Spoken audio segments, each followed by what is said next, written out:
Welcome to the Kuhner Report. Jeff Kuhner, Boston's bulldozer, cleaning up the liberal bull. 6:06 here on AM 680 WRKO, and now on 93.7 HD2. Good morning, Boston. 617-266-6868. If you want to be part of the show, you can also text us at 680-680. A lot to talk about today. Clearly, the news story of the day is another major scandal rocking climate science, the proponents of global warming, and now further evidence that the left has been deliberately suppressing evidence and politicizing the science of so-called man-made global warming. And this one, I gotta tell you, is sending shockwaves not just here, all across Europe, all across the international community. And I gotta tell you, this may be the final nail. I hope, anyway, it's the final nail in the fraud and the hoax that is allegedly the myth of man-made global warming. Here is what happened, my friends. There was a group of very well-respected climate scientists who have been working on the environment, on climate, really going back decades. And one of the leaders, a research fellow at the University of Reading in England, much of this story generates in England. He's actually, believe it or not, he's not even English. He is a Swede. He is originally from Sweden. Lennart Bengtsson. Hope I'm pronouncing his last name correctly. It's Lennart Bengtsson. And as I said, he's a research fellow at the University of Reading. He, along with 4 or 5 other experts, put together a detailed, comprehensive study on the supposed impact of man-made global warming, on its environmental impact, on its economic impact, on the costs if we're to implement many of these policies to combat so-called all these emissions of CO2, of carbon dioxide. And they wanted it published in a major academic scientific journal, an academic journal. However, according now to emails that have been uncovered by the Times of London, and this baby is now going everywhere, not just in England, in Europe, here in the United States, all over the world. It is a damning story by Ben Webster. He's the environment editor for the Times of London. Apparently, the academic journal deliberately rejected the work of these 5 experts, led by Lennart Bengtsson from Sweden. Was it because their science was bad? No. Was it because their evidence was bad? No. Was it because their methodology was bad? No. In fact, as the emails show, the paper was deliberately rejected and they wanted the evidence suppressed because reviewers, academic reviewers who work for this left-leaning academic journal, admitted that it was, quote, harmful, unquote. That it would be, quote, less than helpful, unquote, to their cause. The email, there's a huge email chain whereby they say, oh my God, they blow away all of our computer models, all of our supposed assumptions and premises for global warming. They, in fact, reveal that the whole thing is a fraud and a hoax. And if we actually publish this paper, this whole rotten structure, this whole mass of propaganda is going to come crashing down. And so they have been caught red-handed with these smoking gun emails, whereby supposedly the Obama administration, supposedly Jay Carney, supposedly all these liberals keep saying, oh, the science is settled. The science is settled. It's man-made global warming is an accepted fact. It isn't. The science is nowhere near settled, as this extensive, comprehensive, detailed academic paper shows. In fact, it's the very opposite. There is now more doubt about the myth of man-made global warming. There is no consensus whatsoever. And this is eerily reminiscent of the scandal that hit the University of East Anglia. It was called the Climate Gate scandal, whereby you had climate scientists in emails deliberately saying we must suppress all of this evidence because it shows, in fact, over the last 15, 16 years, global temperatures aren't going up, they flatlined. And not only have they flatlined, in some cases they've even gone down. And they're in a panic saying, well, what do we do? What do we do? And they're like, okay, just suppress it. Don't just keep saying global warming, the temperatures are rising, just don't let science get in the way of good socialist politics. Because this has never been about science. This is about ideological politics. This is about socialism, green socialism, the redistribution of wealth, taking from the wealthy Western countries, in particular America, and transferring and redistributing it to the third world. This is about billions of dollars in government subsidies going to all of these universities and think tanks and institutes, whereby you have all of these climate scientists essentially on the take. The more they reinforce the myth of man-made global warming, the more money they get. And they're lining their pockets with it. So when somebody like Leonard Bengtsson from Sweden and his team come along and say, the numbers, they don't jive. The numbers don't add up. Suddenly, not only is his studies and his evidence deliberately suppressed, but Bengtsson then held a press conference where he said he cannot believe the kind of immense pressure that he is under because of the so-called science of global warming. And he said, you have no idea, the international climate science community have now been attacking me nonstop. They're desperately trying to destroy my career, although he's done 200 previous papers before on other areas of science, and they loved him. He was considered one of the great scientists in Europe. But all of a sudden, when you go against prevailing leftist orthodoxy, then he says they want to destroy my career. He says he even fears for his health and safety. Here, let me give you a direct quote.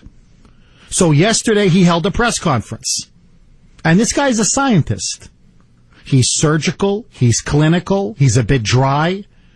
He goes, look, I just want to go where the evidence goes. I believe in the scientific method.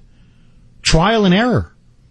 Quote, I have been put under such an enormous group pressure from all over the world that it has become virtually unbearable. It is a situation that reminds me of the time of McCarthy. And in particular, here's what he told the Times of London, that the most pressure didn't come from Sweden or from England or from other parts of Europe. It came, as he put it, from the so-called climate science community here in the United States. From the radical leftists who have hijacked the so-called science of global warming. People with their hands out, with billions of dollars in money, in funding, in research grants at stake, being driven by the dear leader and by the Obama regime. And so here's what he told the Times of London. I'm giving you now a direct quote. Quote, it was the climate science community in the United States which took this very negatively, meaning his damning study refuting so much of man-made global warming. This is what he tells the Times of London. He continues, quote, I think the reason is the very loaded atmosphere in the United States, which would like to do something very substantial about climate change, quote, unquote. Meaning, they're cooking the books. The dear leader has an agenda. They want a carbon tax. They want a national energy tax. They want to destroy the coal industry. They want all these sort of cylindras and more money to clean energy technology. And they want to make sure that global warming is considered consensus and is considered settled science when it's not settled science. Because this is green socialism through the back door. And the facts and the evidence be damned. According now to he's a very nice man, I have to say, from what I've read and from what the media reports. He seems like a true gentleman and a true scholar. According to Leonard Bengtson and his crew of experts, and these are research fellows from across England and across Europe, they are now saying that if you are a climate science skeptic, the pressure on you, the hostility on you is akin, their words, to a witch hunt. Now, I want to ask all of you this, okay? Now, you tell me if this is science or if this is ideological fanaticism. Because now you have the radical environmentalist left so desperate to push the myth of man-made global warming. It is worse than anything you've seen in the Middle Ages. You think I'm exaggerating? Okay, check this out. In the United States, James Hansen, who works at NASA, he's one of the scientists at NASA, repeatedly, check this out, okay, reportedly called for trials of climate skeptics. Scientists like this guy Bengtson, if they deny the science of global warming, that they literally should be tried and sent to prison over, quote, high crimes against humanity, unquote. This man wants him in prison. This is one of NASA's top scientists. That other fraud and environmentalist, Robert F. Kennedy Jr., okay, the guy who lives out of his van, but now suddenly he's become a climate expert and environmentalist, told in 2007, declared that anybody who disagrees with man-made global warming is, quote, treason, and we need to start treating them as traitors, quote, unquote. Former Clinton administration official Joe Rahm, on his own website, this is what he said. This is a former Clintonista, former member of the Clinton administration. On his own website, Climate Progress, said climate skeptics should be strangled in their beds. Quote, an entire generation will soon be ready to strangle you and your kind while you sleep in your beds. They want their careers destroyed.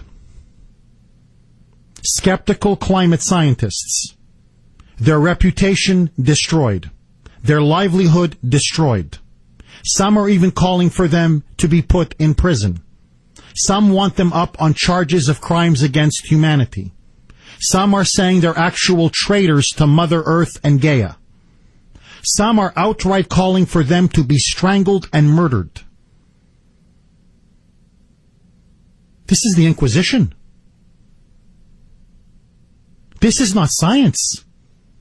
This is radical faith. This is political faith. Political propaganda masquerading as science.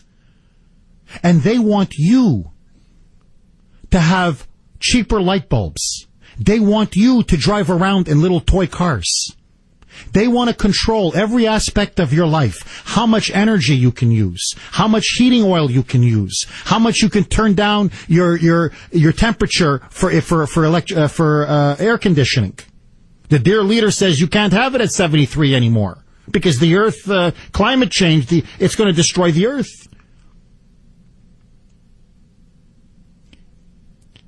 To push through their radical green socialist agenda, they are now deliberately assaulting the very tenets and principles of science. This is a massive cover-up. This is maybe the greatest hoax of our time. And every scientist who speaks out is now either being professionally or maybe literally burned at the stake. My question to you is this. Do you believe in man-made global warming, or do you believe that this latest scandal finally destroys the myth of man-made global warming? Is it science? Is it propaganda? What do you say, Boston? 617-266-6868. All of your calls next. Welcome back to the Kuhner Report, 625 here on the great WRKO. 617-266-6868 is the number. Another major scandal is now rocking the climate science community. A group of experts, led by a professor from Sweden, have now come out and said that their evidence was deliberately suppressed by an academic journal, that they've come under immense pressure not to release their findings, that shows, in essence, the science of global warming, that there is no science behind global warming. That, in fact, much of it is based on faith. There's not much evidence to substantiate it. And now that very scientist is being attacked. They're threatening his livelihood. They're threatening that he be fired, that he loses credibility. There are now damning emails from professors and researchers at an academic journal saying if these findings get out, it will be extremely harmful and damaging to the cause of man-made global warming. Another smoking gun showing what a fraud it's all been for years. And my question to you is this. Is it settled now that global warming, or at least man-made global warming, has been a big myth and a big hoax? I want to hear from you. Jenny, you're up next. Thanks for holding. Welcome. Good morning, Jeff. Hey, Jenny. I agree with you. This is all just a scam to control all of us and to threaten us to, if you don't agree with them, you don't follow the control of the liberal agenda, Obama's agenda, it's very scary that, that we're going to be accused of treason, and it's very Orwellian. And I've never agreed with man-made global warming or climate change in general. I always thought it was the natural order of the earth because we had ice age with the dinosaurs and stuff like that. Was that man-made? No, it was the natural order of the earth. And I totally agree with this scientist, and it's a shame that he's being attacked like this. But the agenda is the hidden agenda. You nailed it, Jenny. Very good call. Thank you so much. This is not science. It's left-wing politics substituting as science. Mike, you're up next. Thanks for holding. You're on WRKO. Go ahead, Mike. Hey, Jeff, how are you? I'm good. How are you, Mike? Good. Hey, I don't agree that it's man-made. And, I mean, there's for every one of their scientists, there's probably 50 other scientists that would disagree with them. But what I wanted to make a point is it's not only just in global warming and that, it's across the board scholastically. Have you ever seen Expelled by Mark Stein? Yes. Yeah, all right. I was just going to point that out. I mean, there's there's 5 men that were ruined because they disagreed with the scholastic community. Astrophysicists, astronomers, men that were top in their field. If you just don't go along, you don't get along. Mike, it's the new McCarthyism. Absolutely. And it's been going on. I mean, now it's crazy, but you can go back 5-6 years ago when that came out. Even before that, my goodness, when I went to college, and that was a long time ago, and got my bachelor's degree, I mean, you were fighting the radicals and the cranks back then. And let's just say I'm 60 now, so when I finished my college and master's degree, it goes way back then. But now it's just all out in the open because we got an administration that allows it. Bingo. Thank you for that call, Mike. Hank, you're up next. Thanks for holding. Go. What's up, buddy? Hank. This goes back to 2005 with Barack Obama and the Joyce Foundation in Chicago, the CCX. Barack Obama, Goldman Sachs, Al Gore, Valerie Jarrett sits on the board. Who else is on it? Frank Raines from Fannie Mae. The Chicago Carbon Credit Exchange is up to make $10 trillion a year, if this goes through, because they're going to control the carbon tax on the planet, the exchange. You have to buy through this exchange. So they give you 300 carbon credits a month for your house, and you don't use them all. You can sell them back, but it has to go through the exchange. Hank, so what you're saying is that Obama and his cronies are going to make a mint out of this. They're going to control the planet. Look this up. This is fact. Glenn Beck put this out 3 or 4 years ago. It's under the Chicago Climate Exchange. It's unbelievable. They're out to make trillions of dollars. Thank you for that call. No, they're shysters. No, I know that. They're snake oil salesmen, and they've been peddling us snake oil. And when somebody calls them out on it, destroy them. 617-266-6868, 6:30 on the great WRKO. Let's take it to Angela in the newsroom. Welcome back to the Kuhner Report, 6:36 here on the great WRKO, 617-266-6868. You know, let me ask all of you this. If a man and a woman get into an altercation, it doesn't have to be husband and wife or boyfriend, girlfriend. Let's say it's you and your sister-in-law, or you and your brother-in-law. And for whatever reason, you get into an argument. Things get a little bit too passionate, a little bit too heated, a little bit out of control. And the woman in the debate begins to slap or hit the man. She just whatever gets, teed off, or just bang, slaps you in the face or kicks you in the shin or starts slapping you on the shoulder or on the chest. Does the man, in your view, have the right to smack her in the face? Does the man have the right to hit her? Now, call me crazy. Call me old-fashioned. Call me a young fogey. Call me some right-wing extremist Neanderthal. Okay, call me a teabagger. Call me whatever you want to call me. To me, men don't hit women. They just don't. For many reasons. Chivalry, honor, decency, respect for women. Because to me, women are generally, not always, but generally physically weaker. And they're the more refined, civilized of the two genders. That's why, going back thousands of years, usually in the laws of war, you'll say, women and children, do not target women and children, because they're weaker. They're more vulnerable. It's generally been considered, to me, unmanly, almost a sign of cowardice to hit a woman. Well, not according, I swear to you, to Whoopi Goldberg. Now, how this woman stays on The View is beyond me. To me, this woman has no talent, but let that go. So, notice when it comes to Jay-Z, that profane rapper, the double standards that people in Hollywood and the cultural left will apply to him compared to others is, to me, incredible. So, he can go to games with a black supremacist chain. He can go off and say the most misogynistic or sexist things in his songs. He can be an avowed black supremacist and racist, no problem, in public. But if you're Donald Sterling, and a private conversation, no, then you have to be thrown out of the league. Then you're fined $2.5 million. Well, let's get back to Jay-Z. There was a very famous incident. It's been on TMZ. It's everywhere. CNN, the Today Show. George Stephanopoulos is getting himself his panties all in a wad over this.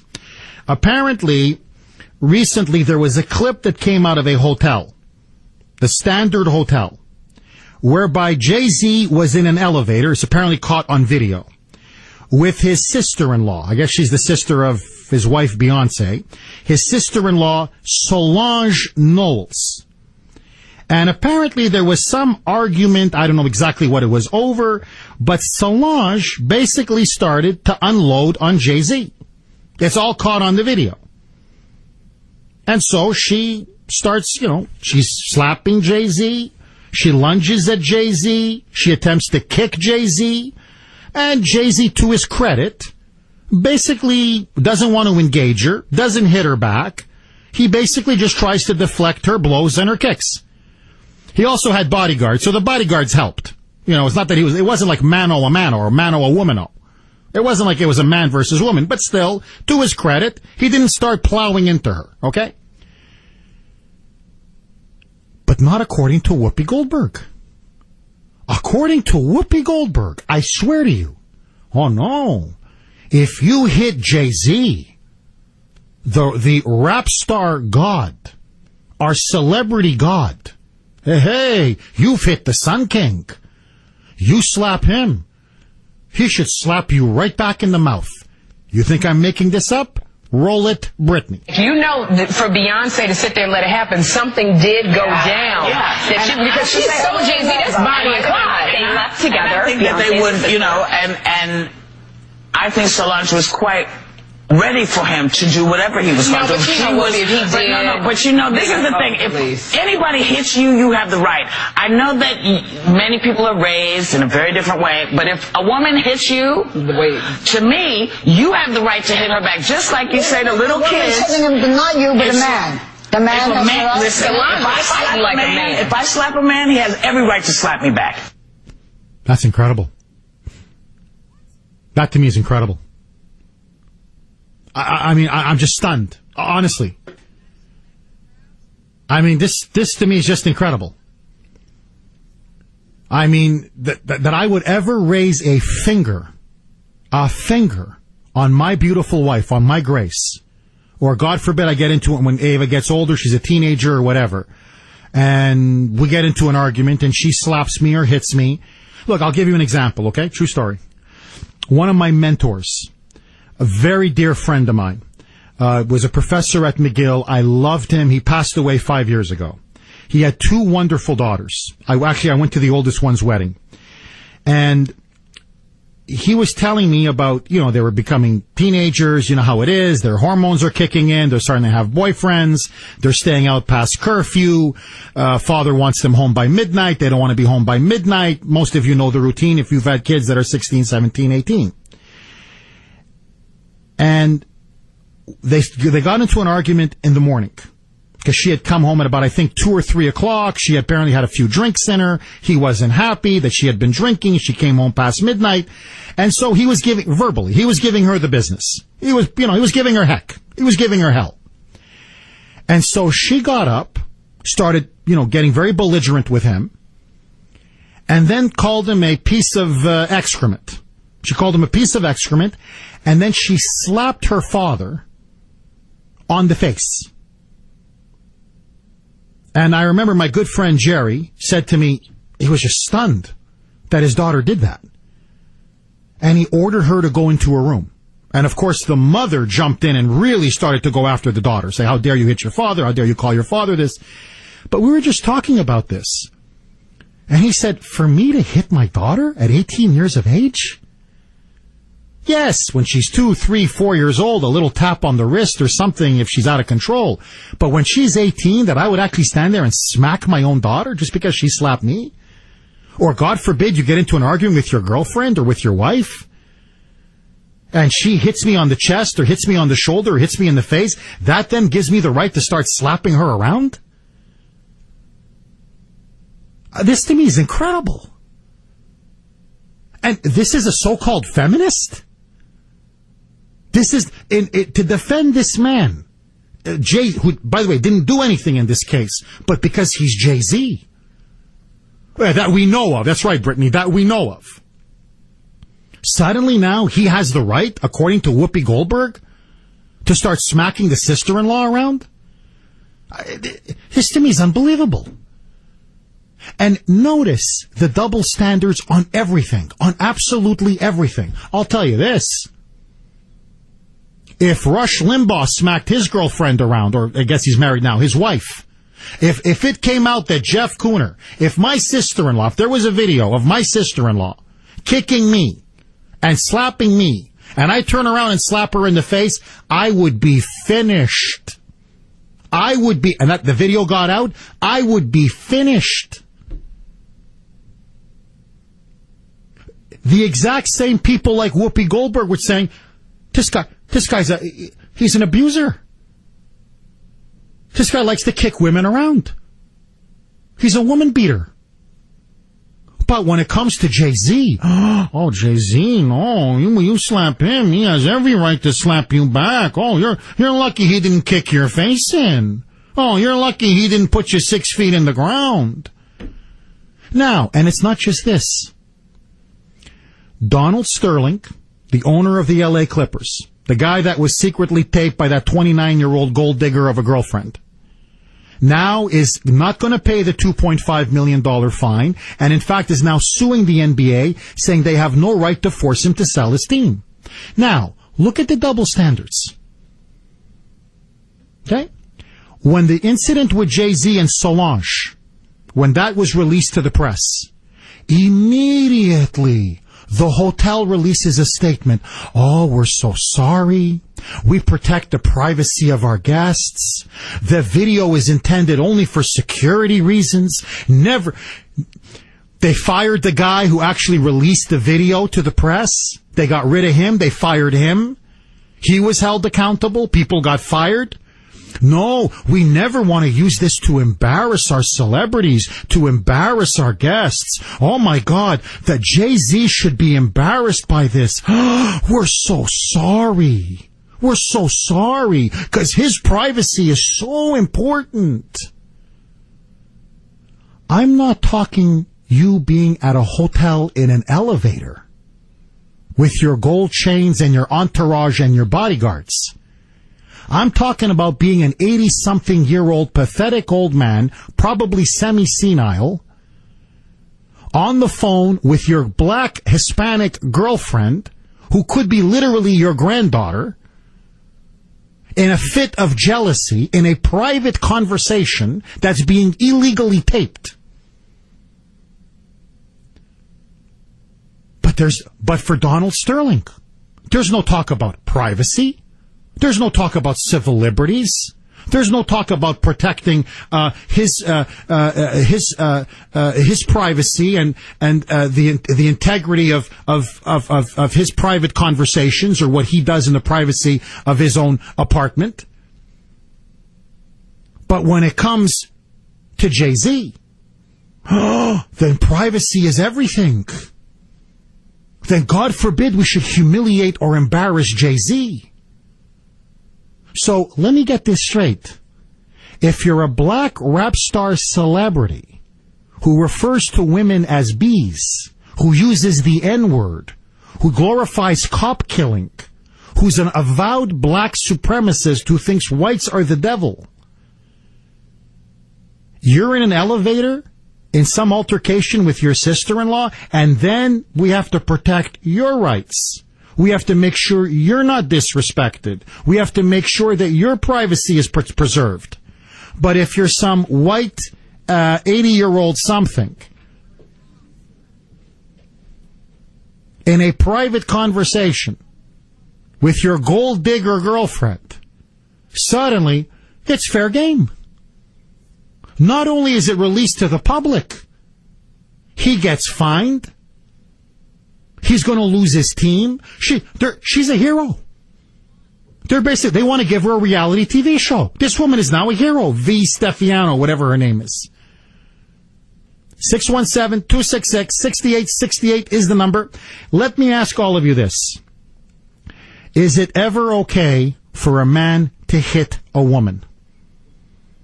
If a man and a woman, whatever their relation is, sister-in-law, brother-in-law, boyfriend, girlfriend, husband, wife, whatever, if there's an argument and you get hit by a woman, is it okay for a man to strike back and slap her around?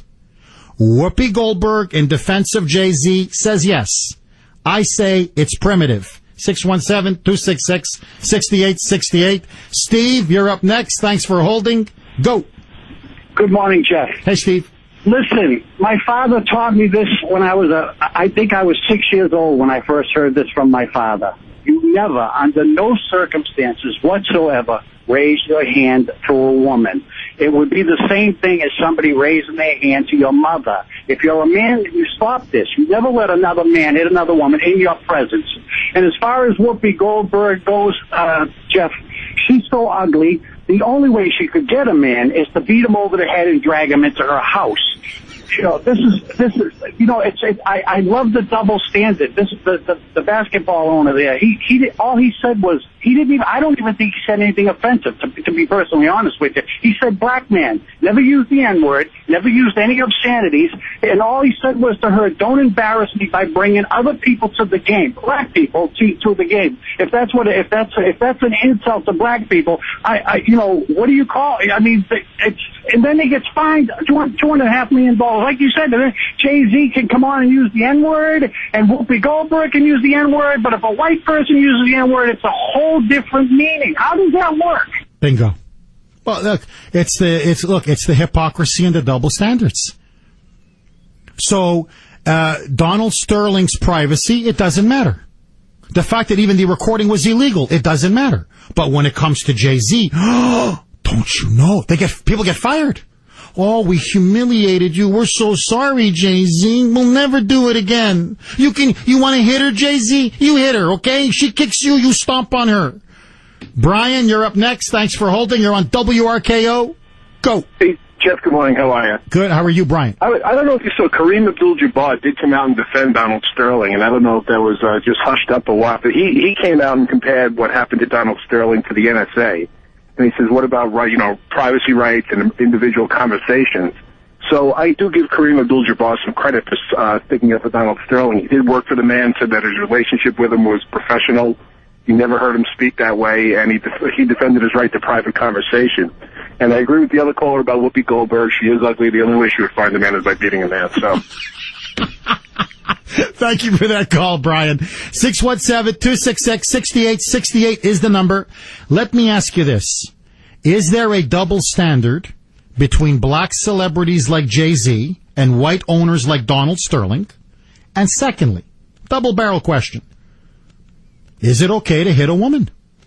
Whoopi Goldberg says if you're Jay-Z, yes. I say you're crazy. What do the women say? Do you think it's okay for a man to ever hit you and slap you in the face? 617-266-6868. Let's take it to Rush Limbaugh.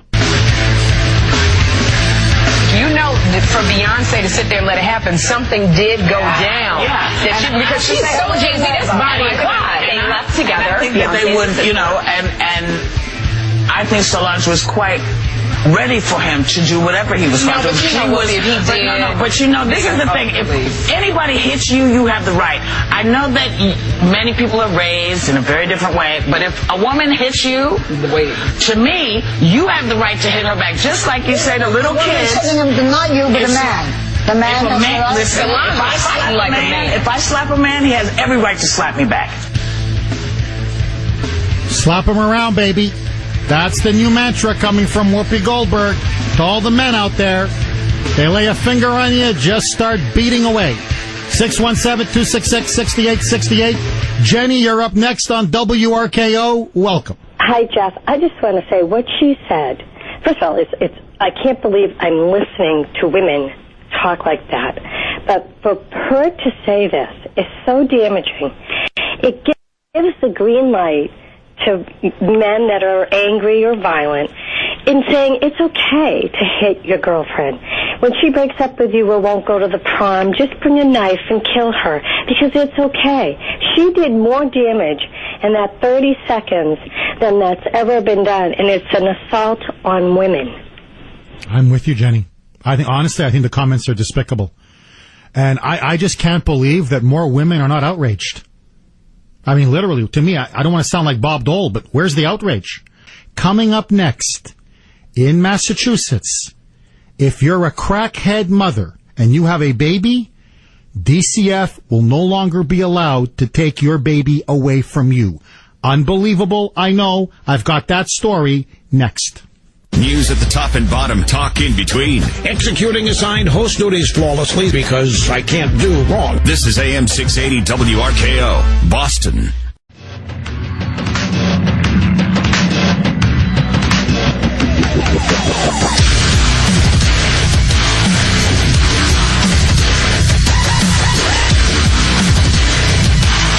Welcome back to the Kuhner Report, Hour 2, 617-266-6868. Jeff Kuhner, Boston's bulldozer. Here on AM 680 WRKO and now on 93.7 HD2. Should crack-addicted mothers have the right to retain custody of their child no matter what? This is now the debate raging in Massachusetts, and here to discuss this and so much more is State Representative Mark Lombardo. Representative Lombardo, thank you so much for coming on the Kuhner Report. Hey, thanks for having me. So, Representative Lombardo, apparently now, there's now a new push whereby if a mother is a crackhead, it's going to be very difficult for somebody to come in and remove the baby from a very dangerous situation, correct? That's correct, and I want you to stop and think of the irony in all of this.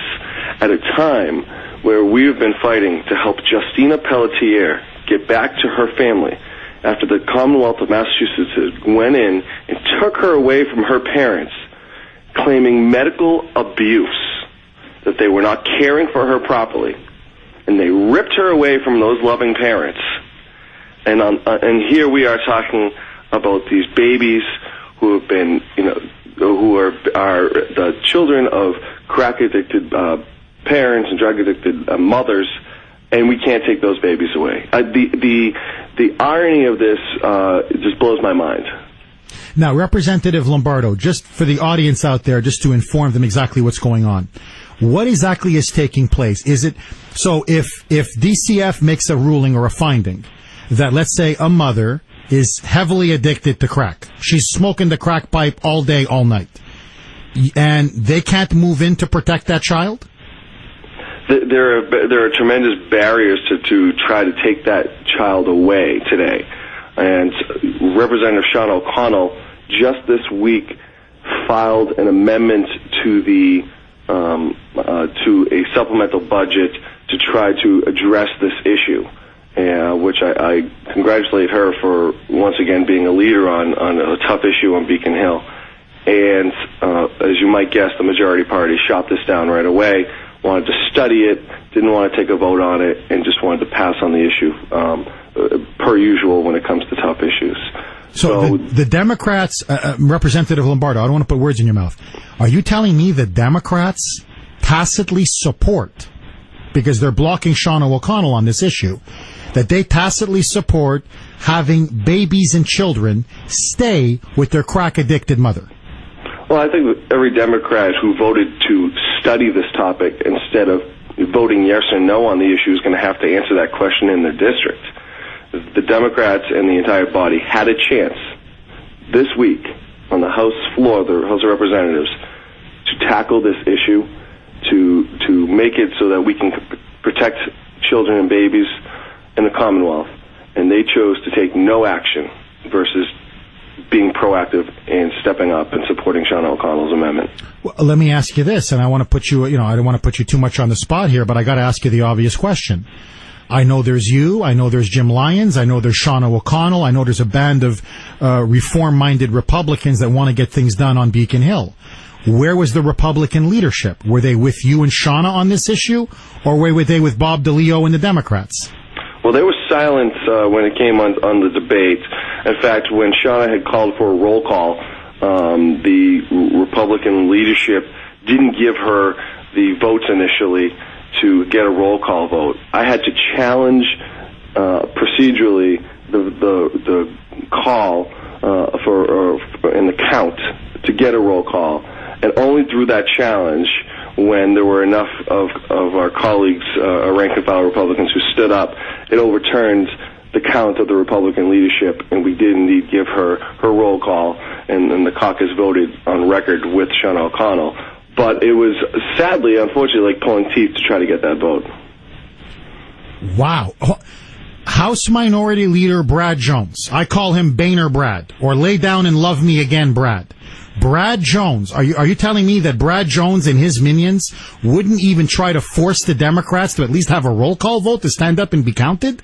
You're absolutely right. It was Shauna O'Connell, it was myself, and it was fellow rank and file Republicans. So we had to challenge the ruling of our own leadership just to get a roll call on this.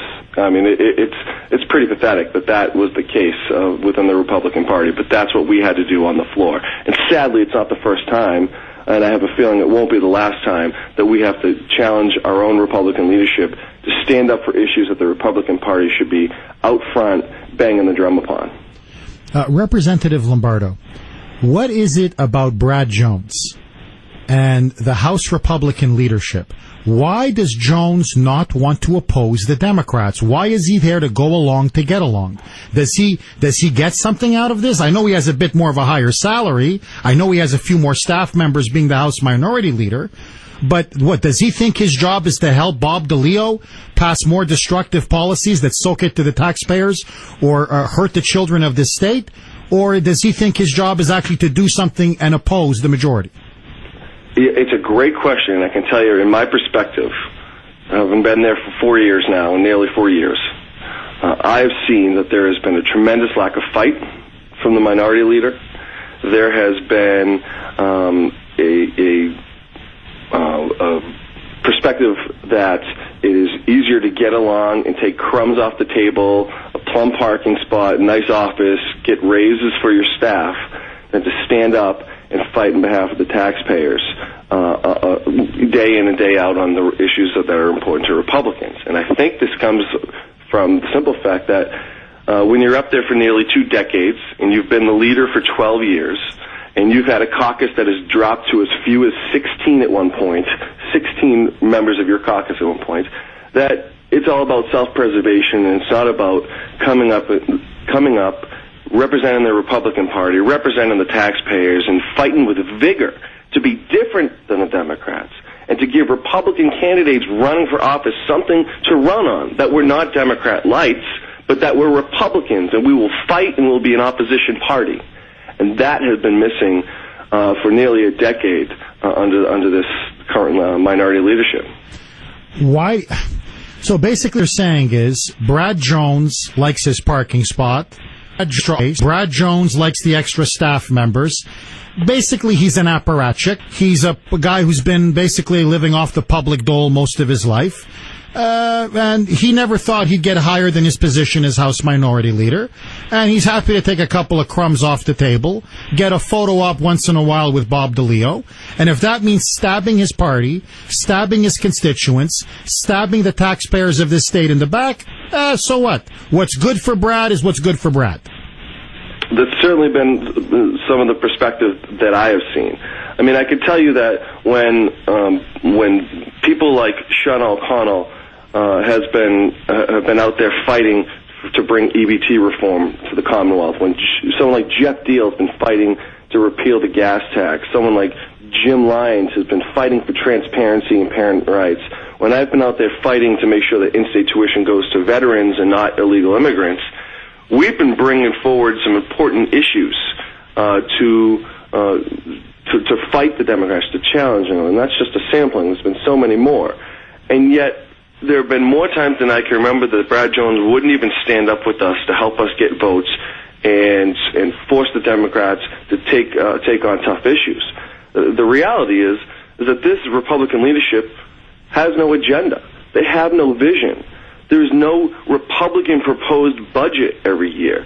The vision of this Republican leadership is to go on and be an accessory to the Democrats instead of being visionaries and leading with a pure agenda to show the people of the Commonwealth you do have a choice.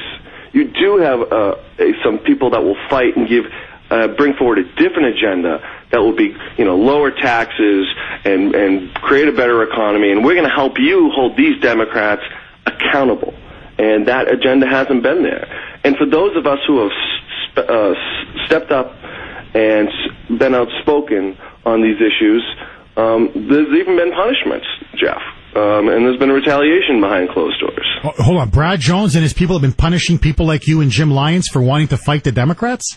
Well, I can tell you from my personal experiences that I've been taken off. There were times that I, being outspoken critics of the Democrats, have been taken off Republican email lists within the caucus as a punishment.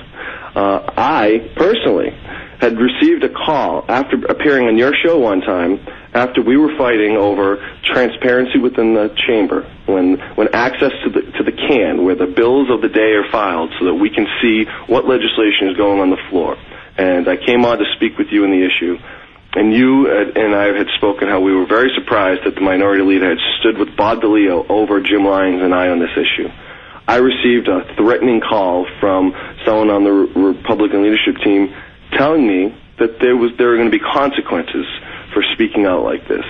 I mean, these are the things that really blow my mind. I mean, someone like Sean O'Connell, who has been a pure leader, someone that Republicans should strive to be like.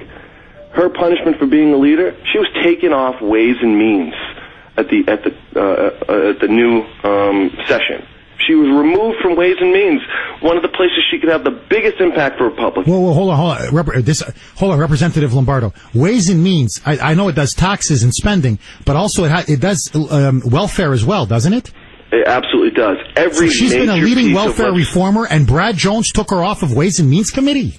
That is absolutely what happened. And in fact, when Representative Lyons and I sent a letter to the minority leader asking why he did such a thing and requested that he reconsidered, he didn't even respond to us. He ignored our letter, ignored our calls, and didn't even get back to us on the issue. I mean, this is the type of short-sightedness and pettiness that we're experiencing this day within the caucus. I mean, it is so bad, Jeff, that we have just went through a budget in the House, a budget process that is for a $36 billion out-of-control budget that included nearly 1,200 amendments. The Republican caucus not once met for a caucus before any day in the budget. You know, the minority leader didn't even want to bring the group together. You mean to strategize, to review the budget so you can be able to attack it or pick it apart or whatever, right? Absolutely. It goes back to there's no vision, there's no direction, and the desire to bring people together and possibly have healthy disagreements on the minority leader's direction. They don't want that. They don't want to have those discussions. I mean, these are the things that if we're going to be an effective Republican Party, if we're going to try to bring change, avoiding conversations and strategies on how we take on the Democrats is exactly the wrong way to have success. Let me ask you a final question. Is it time for House Minority Leader Brad Jones to go? Is it time for him to do the right thing and step down for new leadership, new blood, so we can have a real opposition party in the Commonwealth of Massachusetts? Yeah, I believe it is. I believe it's time for some new blood after over a decade of leadership of one person. Things get stale. And, the Speaker of the House can only serve for 8 years. The Senate President has a restricted term, yet the minority leader has no restricted term. That's got to change. I think that's the time for a new visionary, a new ferocious fighter and leader for the Republican Party that's going to bring upon change and opposition to the Democratic policies. That time is now, and I think it is time for a change. We have been talking with Republican State Representative Mark Lombardo, one of the good guys up on Beacon Hill. My friends, I want you to think about this. Here are people like him trying to prevent babies from falling under the dangerous care of crack-addicted mothers. And the Democrats are doing nothing, and they're being aided and abetted by the gutless, cowardly Republican leadership. If we don't clean house within the Republican Party, if we don't have the likes of Mark Lombardo and Sean O'Connell and Jeff Deal and Jim Lyons, if we don't have them running the party, we might as well just throw in the towel. This guy's worse than useless, Brad Jones. Representative Lombardo, thank you so much for coming on. I really appreciate it. God bless you, sir. Thank you very much. Take care. 617-266-6868 is the number. He's threatening his own members? And these guys, he doesn't even want them to even look at the budget that the Democrats are passing so they can criticize it and look at it and inspect it? What the hell? What the hell is going on here? It's time, my friends, we want to take back this state. It's time we take back the Republican Party and get rid of these treacherous Judas Republicans. Boehner, Brad must go. 617-266-6868 is the number. Double-barreled question, my friends. Should crack-addicted mothers be able to hang on to their kids no matter what? And with a leadership like Brad Jones, with friends like that, who needs enemies? Okay, take your seats. School is now in session, and Professor Limbaugh would like your attention. Noon to 3 every weekday on WRKO.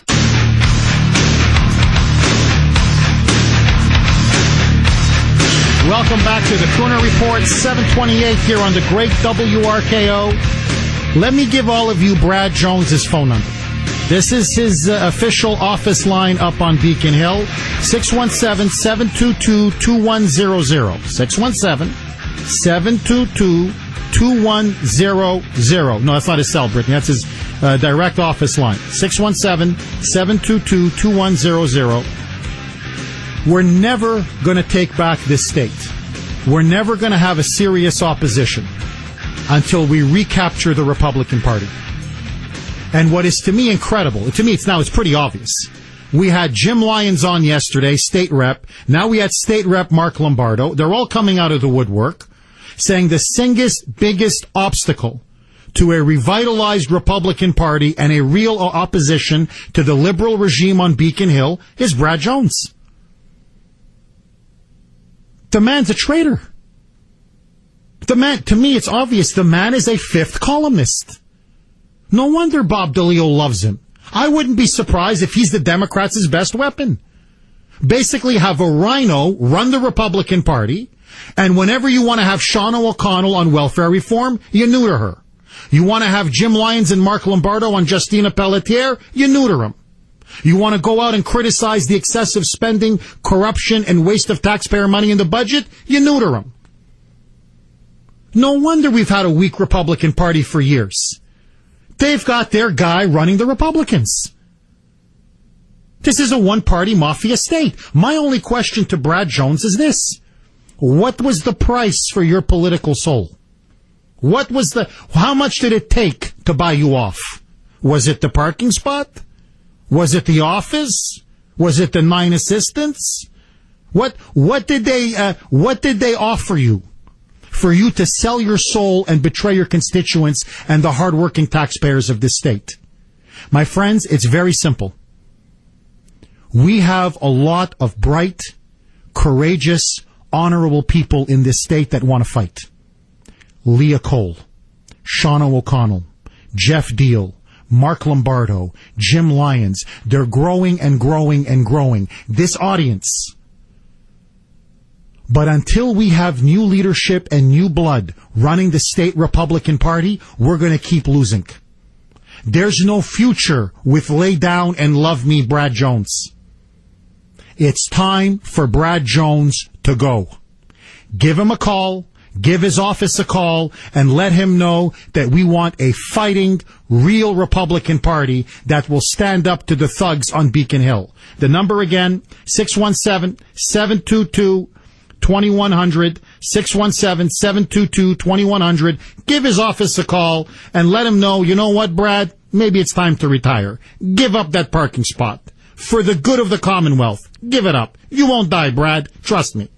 Coming up next. On college campuses, I kid you not, Hump Day, and bringing a camel to celebrate Hump Day is now, I swear to you, considered racist. What are they smoking on our campuses? 7:32 on WRKO. Let's take it to Angela in the newsroom.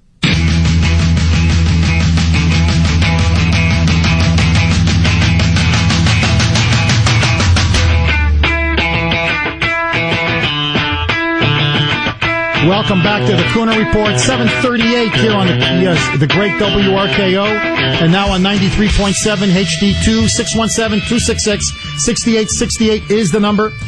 Brad Jones's voicemail is full. That coward, that gutless coward. So his assistant won't pick up the phone. They were getting calls yesterday. They're getting calls today. And so his voicemail is full. He won't take the calls. And the reason why he won't take the calls is because he knows we're right. This guy has been perpetrating a fraud upon the Republican Party, upon you, the taxpayers of this state, for years. Because nobody wants to call him out on it.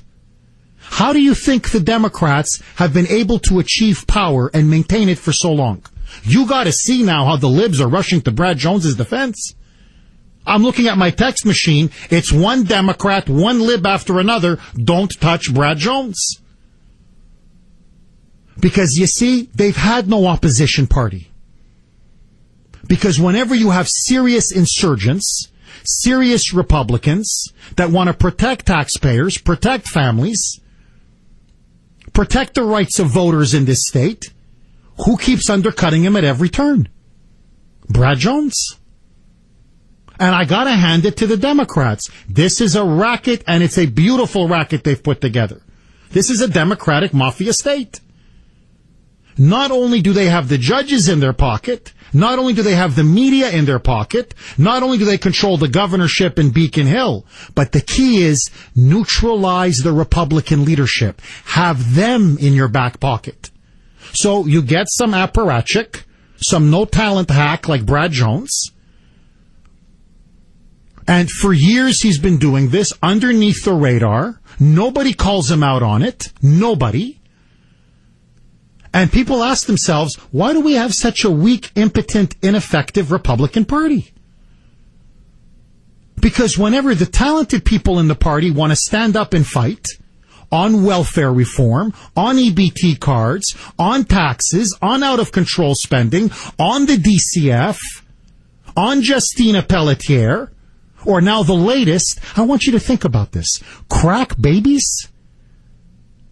The Democrats now, just to show you how perverse this party is, how sick the liberals in this state are, the moonbats.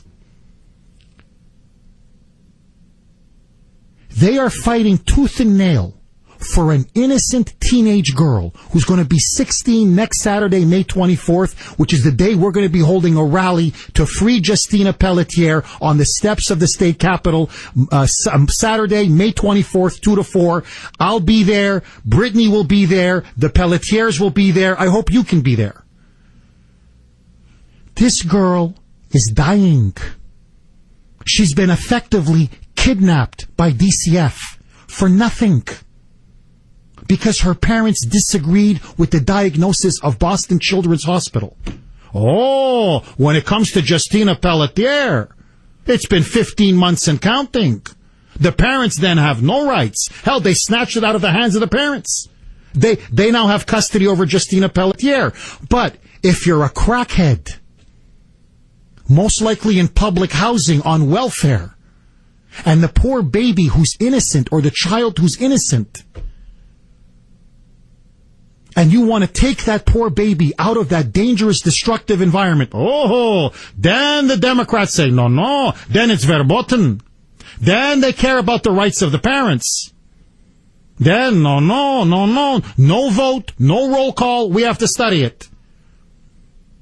And who helps them? Brad Jones. Who is constantly stopping the Republican Party at every turn from opposing this regime? Brad Jones.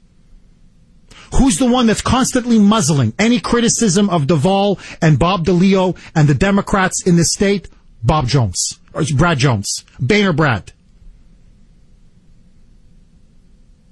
The guy's a fifth columnist.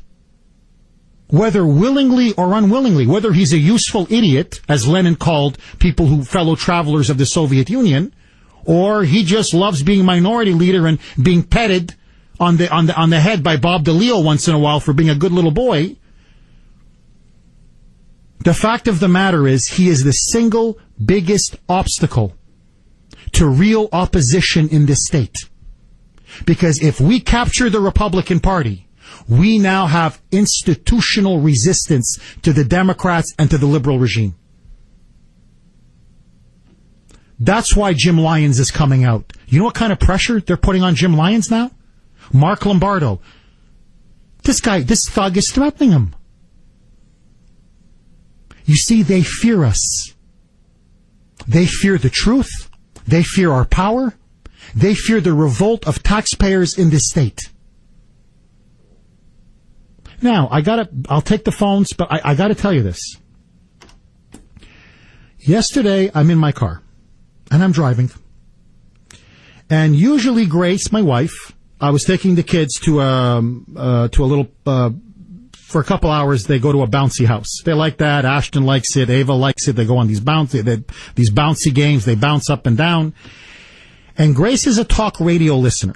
She usually obviously listens to WRKO. However, I think for news updates, once in a while, she'll put it on NPR. So I'm taking Grace's car, because that's where the two kids sit in the back. They have those little seats for the kids in the back, the child seats. And so, the kids are making a lot of noise, on and on. So I turn the radio on. I'm trying to, Ashton, settle down. Ava, settle down. There's a point to this. And I'm driving. And I swear to you, I'm listening to the show, and it's Jim and Marjorie. Somehow my wife must have left it on NPR. And it's Jim Braude and Marjorie Egan. And it sounds like the governor is on. I guess he takes calls from their listeners or whatever it is once a month. I swear to you, because the kids were distracting me for the first couple minutes, I thought it was on WRKO, and somebody was making a spoof. That this was a parody of the Jim and Marjorie show with Mini-Me. So sycophantic, I would be embarrassed to call myself a journalist and conduct an interview with somebody the way they did. I swear to you, they're going on, you were on the cover of Bostonian magazine. Yeah, they're on WGBH on NPR. On WGBH, my bad. You're right, sorry, it wasn't NPR, it was WGBH, my bad. And I swear, Mr. Governor, I swear to you, you're on Bostonian magazine. You look so good. I couldn't believe you were riding the blue line. Oh, you look so good. That's Marjorie. And then Jim Braude, I swear to you, this is him. But I see it's not 100% factually accurate. I see the timestamp when they took your picture on the subway. It was 2:29 a.m. You're not up at 2:29 a.m. riding the subway, are you? Probably it was p.m. It was a misprint instead of a.m. And this is Mini-Me. You're right. No, you're right. That must have been a mistake. And I'm listening to these two clowns interviewing Mini-Me. And I'm thinking, this is the press in this state? This is the loyal Fourth Estate? These are the people that are supposed to be holding the politicians in power accountable?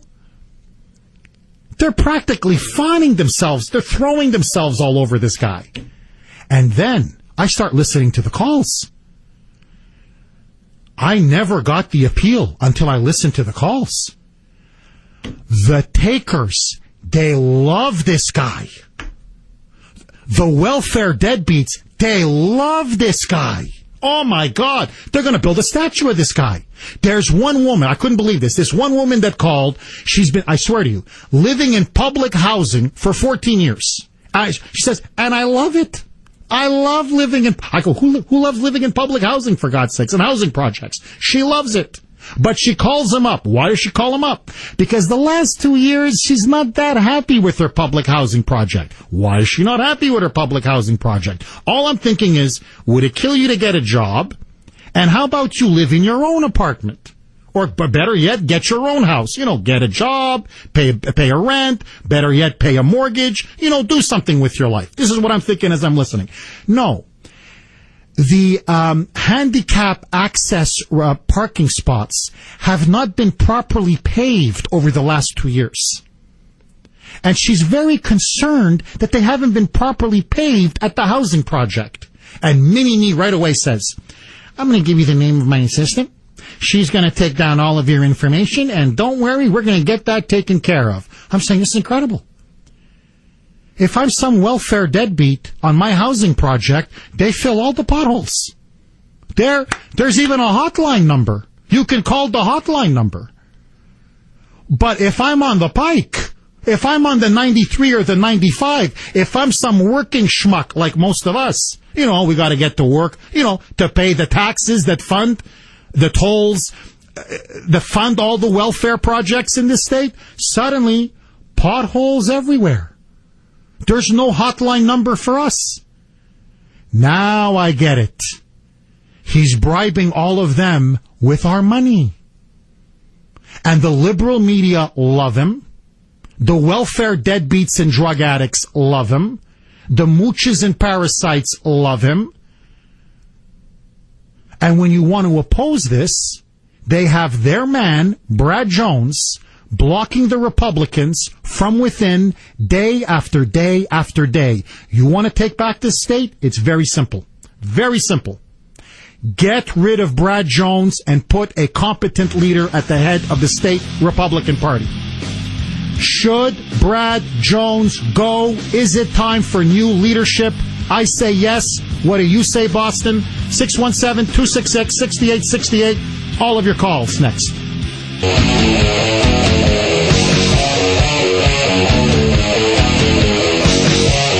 Welcome back to the Kuhner Report. Mike, you're up next. Thanks for holding. You're on WRKO. Go. Hey, Jeff.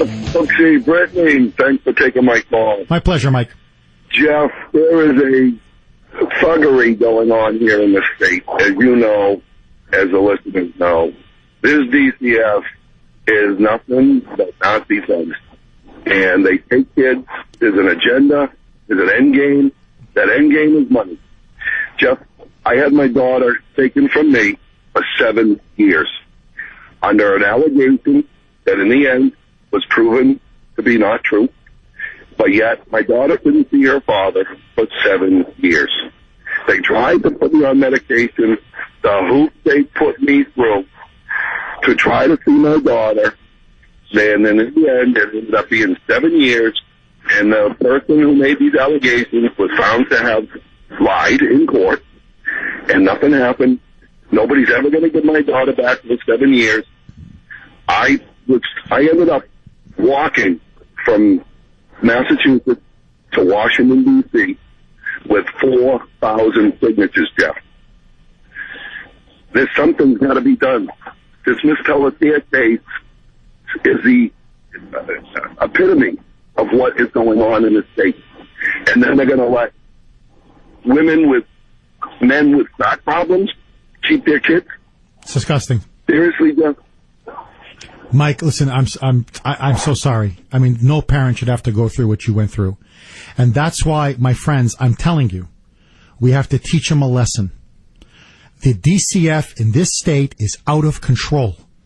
And if we don't step in now, Justina Pelletier may die. And that's why I need all of you. Next Saturday, not tomorrow, but next Saturday, May 24th, from 2 to 4 p.m., we will be at the state capitol, right on the steps. I will be leading a protest, a rally. Linda Pelletier hopefully will be there. Lou Pelletier, the father, will hopefully be there. Her sisters will be there. The family will be there. We'll have some state representatives there. But we can break the DCF on this issue. If we shine a spotlight on the corruption of DCF and other agencies in this state and awaken the people of this state to what's happening, my friends, we could break them and we can bring Justina home.